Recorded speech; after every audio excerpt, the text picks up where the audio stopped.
একবার স্ত্রী সবাস করার পর ফ্রেশ না হয়ে আবার মিলিত হলে কি গুনাহ হবে? যদি শ্বশুর শাশুড়ির সাথে বনিবনা না হয় তাহলে আলাদা থাকলে কি গুনাহ হবে? নারীরা উচ্চ আওয়াজে কোরআন তেলাওয়াত করতে পারবেন কি না? মহিলারা যদি অজু করা অবস্থায় কোনো পুরুষ দেখে ফেলে তাহলে কি অজু থাকবে? স্ত্রী মারা গেলে স্বামী গোসল করাতে পারবে? আর কি কি করণীয় আছে স্বামীর জন্য? মেয়েরা নখে কালো কলব দিতে পারবে কি না? কেমন করে বুঝবো আল্লাহ আমার গুনাহগুলি মাফ করেছেন? মাঝে মাঝে প্রস্রাবের পর পিচ্ছিল তরল জাতীয় কিছু গেলে কি শরীর বা কাপড় নাপাক হবে? মেয়েদের কি পশু পাখি জবাই করা জায়েজ আছে? হাতে তালি দেওয়া কি জায়েজ আছে? অনেকে বলে হারাম। এটা ইসলামের বিধান কি? বাচ্চাদের প্রস্রাবের ফোঁটা মেঝেতে পড়লে যদি তা নিজে নিজে শুকিয়ে যায় তবে কি তাদের নামাজ পড়া যাবে? বাজনা ছাড়া নুপুর পড়া যাবে কি না? কাজা নামাজ কিভাবে আদায় করব? আমি টয়লেটে থাকা অবস্থায় যদি আজান শুরু হয় তখন কি আজান উত্তর দিতে পারি? মোবাইলে কোনো সূরা রিংটোন হিসেবে রাখা যাবে কিনা? কোনো কিছুতে পা লাগলে সালাম করা কি জায়েজ? খাওয়ার সময় ছেলেদের গোপে পানি বা খাবার লাগলে তাকে হারাম হবে? টাক মাথায় চুল লাগানো যাবে কিনা? গীবতের গুনাহ থেকে বাঁচার উপায় কি? নামাজের ছোট সূরা আগে এবং বড় সূরা পরে পড়া যাবে কি না? যাদের অল্প দাড়ি তাদের চাপ দাড়ি উঠানোর জন্য কি ঔষধ ব্যবহার করা যাবে? প্রিয় দর্শক, আজ দেরি না করি চলি আমরা প্রশ্ন উত্তর দেওয়ার পর্বে। ভাই রাশেদুল ইসলাম রুবেল, আপনি জানতে চেয়েছেন টাক মাথায় চুল লাগানো যাবে কিনা, এ ব্যাপারে ইসলামের কোনো বিধিনিষেধ আছে কিনা? ভাই রাশেদ, টাক মাথায় আলগা চুল লাগানোর ব্যাপারটি একজন স্বাভাবিক অবস্থায় একজন মানুষের জন্য জায়েজ নাই, কারণ আল্লাহ রাব্বুল আলামিন বলেছেন লা তাবদীলা লিখালকিল্লাহ, আল্লাহর সৃষ্টিতে কোনো প্রকার পরিবর্তন করা চলে না। এখন কারো চুল পড়ে গেছে, তিনি আলগা চুল লাগিয়েছেন, এটা এক ধরনের প্রতারণার মতো।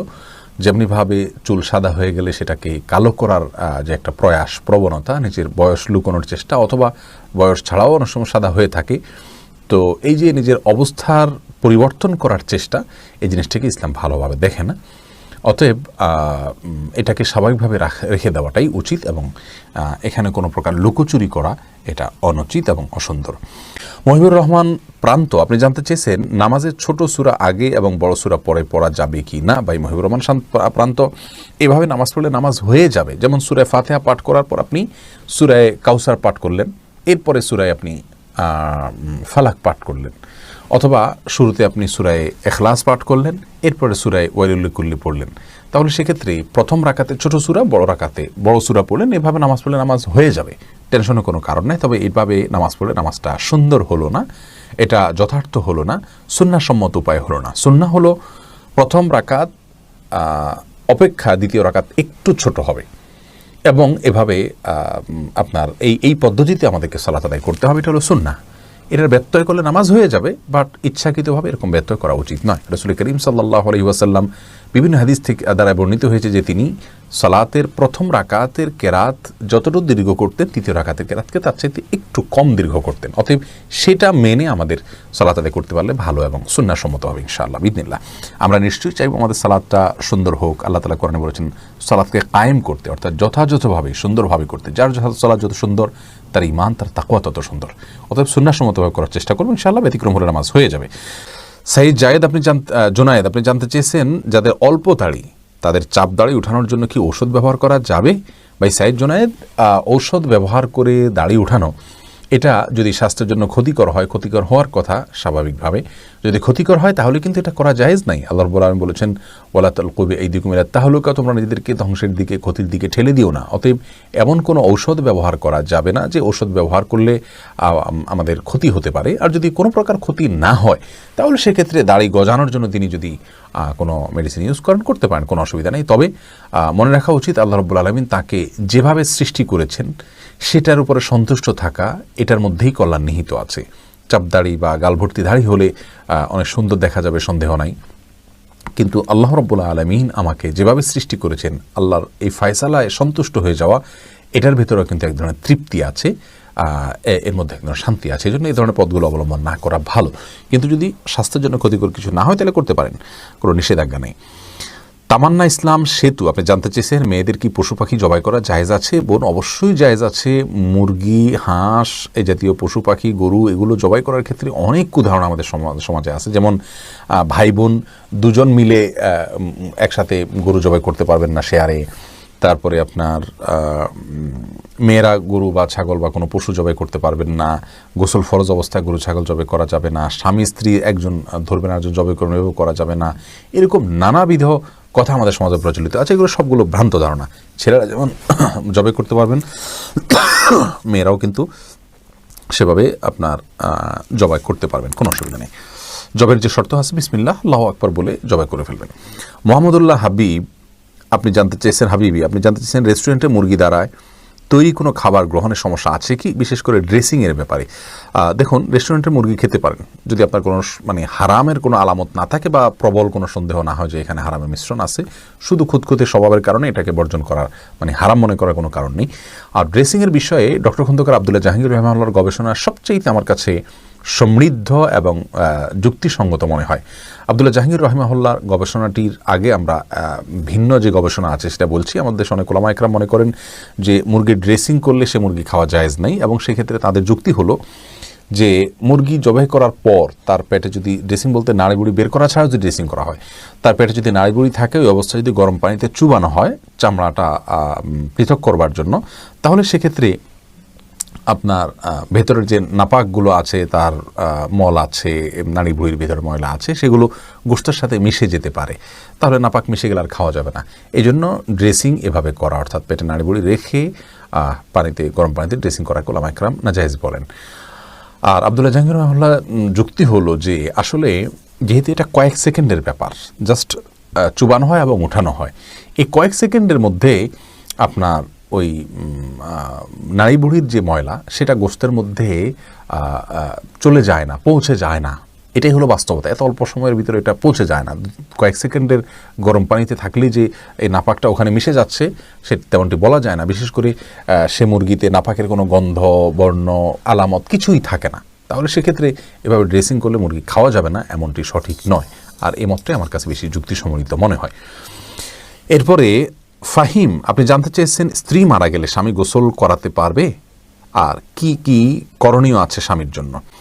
দেখুন, স্ত্রী মারা গেলে স্বামী গোসল দিতে পারবেন কি না, এই বিষয়টি ওলামা একরাম ইমামগণের মধ্যে মত পার্থক্য আছে। ইমাম আবু হানিফা রাহিমাহুল্লাহর মত হলো যে স্ত্রী মারা গেলে স্বামী তাকে গোসল দিতে পারবেন না। তার কারণ হলো তিনি মনে করেন মৃত্যুর সঙ্গে সঙ্গে বৈবাহিক সম্পর্কটা আর থাকে না, ছিন্ন হয়ে যায়, যার কারণে তারা মাহরামের মতো হয়ে যান। এখানে অন্য কোনো মেয়েরা গোসল দিবেন। যদিও অন্য ইমামদের অনেকেরই মত হলো যে না, বৈবাহিক সম্পর্ক মৃত্যুর মাধ্যমে ভেঙে যায় না, বরং বৈবাহিক সম্পর্ক তালাক না দিলে সেটি কিয়ামত পর্যন্ত বরং চিরকালের জন্য, অনন্তসীম কালের জন্য এই সম্পর্কটা হয়ে যায়। যার কারণে তাদের দৃষ্টিকোণ হলো যে স্বামী তার স্ত্রীকে গোসল দিতে পারবেন, স্ত্রী তার স্বামীকে গোসল দিতে পারবেন। তো এক্ষেত্রে যদি ভিন্ন কোনো ভালো মহিলা থাকেন যিনি গোসল দিতে পারেন সেটা ভালো, এবং এক্ষেত্রে কোনো অসুবিধা নেই। এরপরে ভাই এমডি আবদুল্লাহ জানতে চেয়েছেন নারীরা উচ্চ আওয়াজে কোরআন তেলাওয়াত করতে পারবেন কি না। ভাই আবদুল্লাহ, নারীরা উচ্চ আওয়াজে কোরআন তেলাওয়াত করতে পারবেন, তবে সেটি পরপুরুষের কান পর্যন্ত যেন না পৌঁছে সে ব্যাপারে চেষ্টা করতে হবে। নিজের বাসায় করতে পারেন, নিজের ঠিকানায় করতে পারেন। নিজের ঠিকানায় যদি বাসায় যদি দেবর থাকেন, অন্য কেউ থাকেন, তাহলে তাদের কান পর্যন্ত যেন আওয়াজটি না যায় সে ব্যাপারে তাকে সচেতন থাকতে হবে। কারণ কোরআন তেলাওয়াতের ক্ষেত্রে কণ্ঠের মধ্যে কোমলতা সৃষ্টি করতে হয়, সৌন্দর্য সৃষ্টি করে তেলাওয়াত করা হলো তেলাওয়াতের আদব। আর সে আদব রক্ষা করতে গিয়ে যেন তিনি কোমল কণ্ঠে, সুন্দর কণ্ঠে পড়তে যাবেন, সেটি পরপুরুষের মনের মধ্যে বাজে চিন্তা আসার কারণ হতে পারে। সেই জায়গা থেকে তিনি জোরে পড়বেন যদি একাকী থাকেন বা কেউ না শুনে। আর যদি কেউ শোনার মতো থাকে তাহলে তার কান পর্যন্ত যেন না যায় সেভাবে তিনি তেলাওয়াত করবেন ইনশাআল্লাহ তাআলা। এরপরে এমডি মনিরুল ইসলাম জানতেছেন গীবতের গুনাহ থেকে বাঁচার উপায় কি। ভাই মনিরুল ইসলাম, গীবতের গুনাহ অত্যন্ত জঘন্য গুনাহ, বান্দার হক খুবই জঘন্য গুনাহ। আর এটা আমাদের কাছে ঘি ভাতের মতো হয়ে গেছে। সকাল বিকাল দুপুর দিন রাত বাসায় অফিসে রাস্তায় ঘাটে পরিচিত অপরিচিত সবার সঙ্গে আমরা অহরহ গীবত করে বেড়াচ্ছি। এটা মহামারী হয়ে গেছে। চোখের গুনাহ আর মুখ দ্বারা গীবতের গুনাহ, এগুলো আমরা সবচেয়ে পরিমাণে বেশি করি। আল্লাহ তাআলা আমাদেরকে হেফাজত করুন। এগুলো থেকে বাঁচার উপায় হলো যে ব্যক্তির সঙ্গে গেলে গীবত হয় তার সঙ্গ থেকে যথাসম্ভব দূরে থাকার চেষ্টা করা, হয়ে গেলে আল্লাহর কাছে লজ্জিত হয়ে মাপ চাওয়া। যে ব্যক্তির গীবত করে ফেলেছেন তার জন্য দোয়া করবেন আল্লাহুম্মা গফির লাহু ওয়ারহামহু, নিজের ভাষায় দোয়া করবেন আল্লাহ তার জন্য আপনি তাকে ক্ষমা করে দিন, তাকে আপনি মাফ করে দিন। অর্থাৎ যার গীবত করে ফেলেছি, আল্লাহ তার প্রতি আমি অবিচার করে ফেলেছি, সেই জায়গা থেকে তার জন্য আপনি ক্ষমা চাইবেন ইনশাআল্লাহ বিদিনিল্লাহ, সেটাই আপনার জন্য যথেষ্ট হবে। এরপরে আফরিন সুলতান জান্নাত আপনি জানতে চেয়েছেন বাজনা ছাড়া নূপুর পরা যাবে কি না। জীবন আপনি নূপুর পড়তে পারেন যদি সেটাতে বাজনা না থাকে এবং বাহিরে আপনি যখন পড়ে যাবেন সেটা আপনার পায়ে থাকতে পারে, কোনো অসুবিধা নেই। সাহাবা ইকরামের মধ্যে থেকে অনেকে নূপুর পড়েছেন, অনেক মহিলা সাহাবীরা নূপুর পড়েছেন, এরকমটি হাদিস দ্বারা স্পষ্টভাবে আমরা জানতে পারি। মাহফুজ মুন্না আপনি জানতে চেয়েছেন খাওয়ার সময় ছেলেদের গোপে পানি বা খাবার লাগলে তাকে হারাম হবে না, এমন কোনো কথা নেই। গোপে পানি বা খাবার লাগলে হারাম হয়ে যাবে, এটা জায়েজ নেই। রবিউল ইসলাম জানতে চেয়েছেন কোনো কিছুতে পা লাগলে সালাম করা কি জায়েজ? না ভাই, কোনো কিছুতে পাও লাগলে সেখানে হাত দিয়ে সালাম করতে হবে। হাত দিয়ে যদি সালাম হয় না, পা ছুঁয়ে এটাকে সম্মান করতে কোনো কথা নেই। কিন্তু আমাদের সমাজ যেহেতু পাও লাগাটাকে অসম্মান মনে করা হয়, এটা ওরফ, আর ওরফের একটা এতেবার এবং গ্রহণযোগ্যতা ইসলামী শরিয়াতে আছে, যার কারণে কারোর গায়ে পাও লাগলে সেটা লাথি দেওয়ার সাথে কিছুটা সাদৃশ্যপূর্ণ হওয়ার কারণে আমাদের সমাজ এটাকে দূষণীয় মনে করে। আরবেনরা দূষণীয় মনে করে না, তারা জন্য পাও লাগলেও এটাকে কিছু মনে করে না। তো আমাদের সমাজে যদি দূষণীয় মনে করা হয়, সেহেতু যার কাছে যার গায়ে পাও লেগেছে তাকে যদি আপনি একটু টাচ করে আপনি আসলে পাও লাগাতে চাননি, হাত লাগাতে চেয়েছেন অথবা অশ্রদ্ধা করতে চান, এটা বোঝাতে চান, তাহলে সেটা ঠিক আছে, এটাতে দোষের কিছু নেই। তবে এর মানে এই নয় যে তাকে আপনি সালাম দিবেন। ঘরের দেয়ালে সৌন্দর্য বাড়াতে প্রজাপতির ছবি বা স্টিকার লাগানো যাবে কি না। ঘরের দেয়ালে সৌন্দর্য বর্ধন করার জন্য প্রজাপতির পূর্ণাঙ্গ ছবি, যে পূর্ণ অবয়ব বোঝা যায়, এরকম স্টিকার আপনি লাগাতে পারবেন না, কারণ কোনো প্রাণীর ছবি অঙ্কন করা, মূর্তি তৈরি করা এগুলো নিষিদ্ধ, যার কারণে আপনি পরিপূর্ণভাবে স্পষ্ট বোঝা যায় তার অবয়ব, এরকম কোনো কিছু করা যায় হবে না। আমিনা ইসলাম জানতে চেয়েছেন কিস্তিতে কোনো পণ্য ক্রয় করা যাবে কি না। যাবে, কোনো অসুবিধা নেই। নিশাত তাসনিম জানতে চেয়েছেন ঘরের সৌন্দর্য বাড়াতে যদি পেইন্টিং ব্যবহার করা হয় তবে এটা কি অপচয়ের অন্তর্ভুক্ত হবে? না, অপচয় হবে না। পেইন্টিং ব্যবহার করাতে কোনো অসুবিধা নেই। আল্লাহ রাব্বুল আলামিন এটা আমাদের যাদেরকে সামর্থ্য দিয়েছেন তারা সৌন্দর্যের জন্য এটা করতে পারেন। একজন সাহাবী সুন্দর পোশাক, একটু ভালো পোশাক পরিধান করার ব্যাপারে নবী সাল্লাল্লাহু আলাইহি ওয়াসাল্লাম জানতে চেয়েছেন এটা অহংকার হবে কিনা, তখন তিনি বলেছেন ইন্নাল্লাহ জামিল ইউহিব্বুল জামাল, নিশ্চয়ই আল্লাহ তাআলা সুন্দর, তিনি সৌন্দর্যকে পছন্দ করেন, অতএব এটা সৌন্দর্যের অংশ হবে ইনশাআল্লাহ বিদিনিল্লাহ। তবে অতিরিক্ত এত বেশি যেন না হয় যেটা অপচয়ের শামিল হয়ে যায়। শারমিন সোনালী আপনি জানতে চেয়েছেন যদি শ্বশুর শাশুড়ির সাথে বনিবনা না হয় তাহলে আলাদা থাকলে কি গুনাহ হবে? আলাদা থাকলে গুনাহ হবে না, ওনাদের হক যদি মোটামুটি আদায় করা হয়, তাদের যেটুকু প্রয়োজন, আলাদা থাকলে যে গুনাহ হবে এমন কোনো কথা নেই। নাহিদ আলম জানতেছেন উলঙ্গ ছবিতে ভুলে দৃষ্টি পড়ে গেলে কি গুনাহ হবে? ভুলে দৃষ্টি পড়ে গেলে গুনাহ হবে না, কিন্তু যখনই স্মরণ হবে তখনই সাথে সাথে ফিরে আনতে হবে। আল্লাহ তাআলার ভয়, আল্লাহ তাআলা আমাদেরকে সেই ভয় এবং তাকে নসিব করুন। এমনি বাপ্পি জানতে চেয়েছেন আমি টয়লেটে থাকা অবস্থায় যদি আজান শুরু হয় তখন কি আজান উত্তর দিতে পারি? না ভাই, আপনি অপেক্ষা করবেন, বের হয়ে আজান উত্তর দিয়ে দিবেন। রুহুল আমিন জানতে চেয়েছেন দক্ষিণ দিকে মুখ করে বাড়ি বানানোর ক্ষেত্রে ইসলামের কোনো নিষেধাজ্ঞা আছে কিনা। না, কোনো নিষেধাজ্ঞা নেই। আপনার বাড়ি কোন দিকে মুখ করে বানাবে সেটা সম্পূর্ণ আপনার ইচ্ছার উপর নির্ভর করবে। দক্ষিণ মুখ করলে বাতাস বেশি আসবে, করতে পারেন, বা অন্য কোনো মুখ করে করতে পারেন, কোনো অসুবিধা নেই, কোনো বিধিনিষেধ নেই। এমদাদুল হক জানতে চেয়েছেন মোবাইলে কোনো সূরা রিংটোন হিসেবে রাখা যাবে কিনা। না, কোনো সূরাকে রিংটোন হিসেবে রাখা যাবে না, কারণ এতে কোরআনের প্রতি অসম্মান হয়। এদিক থেকে অসম্মান হয় যে কোরআন আপনার রিংটোনের কাজে ইউজ হওয়ার জন্য নাজিল হয়নি। এটা কোরআনের আয়াতকে দিয়ে যদি আপনি ঠোঙা বানান, সেখানে মুড়ি রাখেন, এটা যেরকম অপমান, রিংটোন হিসাবে কোরআনের আয়াতকে সেট করলে এরকম অপমান, কোরআনকে অজায়গায় ব্যবহার করা হয়। আর দ্বিতীয়ত হলো এটা যে কোনো জায়গায় বেজে উঠবে, টয়লেটে বেজে উঠতে পারে, সেক্ষেত্রে অসম্মান হবে আল্লাহর কালামের। আবার অপূর্ণাঙ্গ অংশে আপনি তেলাওয়াতের এমন কোনো পর্যায়ে আপনি কল রিসিভ করতে পারেন যেখানে অপূর্ণাঙ্গ কথা থেকে যাবে, সেটাও কোরআনের অপব্যবহার। সব মিলিয়ে এটাকে রিংটোন হিসেবে ব্যবহার করা যাবে না। আফরিন মোল্লা আপনি জানতে চেয়েছেন কাজা নামাজ কীভাবে আদায় করব। দেখুন, কাজা নামাজ আদায় করার পদ্ধতি হলো যখন আপনি অনেকগুলো সালাত ছুটে যাবে তখন ধারাবাহিকভাবে পড়ে যাবেন, যতটুকু সম্ভব শুধু ফরজগুলো আদায় করে যাবেন, সুন্নত আদায় না করলেও চলবে, এগুলো পড়ে ফেলবেন আস্তে আস্তে। আব্দুল হামিদ রিপন জানতে চেয়েছেন একবার স্ত্রী সহবাস করার পর ফ্রেশ না হয়ে আবার মিলিত হলে কি গুনাহ হবে? কোনো গুনাহ হবে না, তবে মাঝে যদি অজু করে নেওয়া যায় তাহলে সেটা সুন্নত আদায় হবে, আর না করলেও গুনাহ হবে না। শাহিদা খাতুন জানতে চেয়েছেন কেমন করে বুঝবো আল্লাহ আমার গুনাহগুলি মাফ করেছেন?